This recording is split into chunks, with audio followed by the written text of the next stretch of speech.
Staten Island Mental Health Society has been around since 1895. That's over, if you do the math, 120 some odd years, and we've always been about children and families. It's difficult growing up a child nowadays. There are many pressures and stressors, and kids and families often need a lot of help and support. And so we look at ways that we can address those changing needs. Our goal has been to strengthen the community so that children have the best opportunity to grow up to be the very best they can. We're in this field because we want to be, we want to be helping, but oftentimes we don't have the tools or the structure to be as helpful as we would like to be.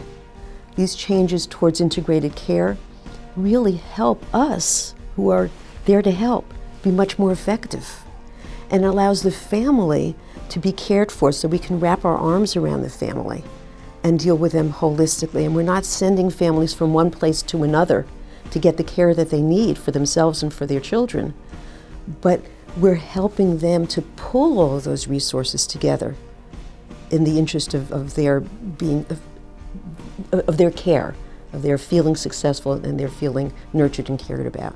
We're with you for as long as you need us. And as it turned out, that most people didn't need us for very long. Just our being there, that comfort and the real services and the connections that we made were what they needed. But we all have a responsibility for saving that life and for repairing the world. You don't see that concept played out in very many places. In Staten Island you do. That there's a real sense of volunteerism, of community and community building, joint responsibility for what takes place in our community, and wanting to help one another out and support one another, and then we all come out winners when we do that. When Diane called me, I was home. I think it was a holiday. I was relaxing, typical Diane, she wasn't.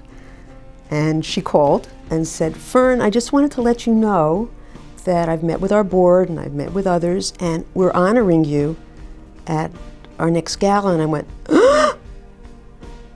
And my husband was next to me and he said, "What's wrong?"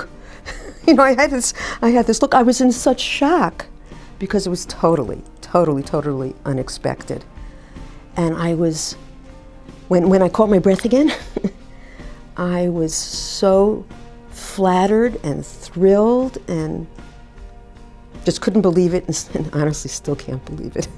I do what I do. I do it because it's the right thing to do. It's the right thing for me to do. I love the people that I work with, the connections that I have. It's so special. You don't do it to be honored. So to be honored, it came completely out of left field. And what can I say? I thank you. And one person can't bring about changes. One person can't make all the difference. You have to be part of a community. Diane and the staff, through her leadership, are so clearly devoted to our community and looking for ways, always looking for ways to strengthen not only what CHASI provides, but what all of us provide in the community, to make all of us better and stronger.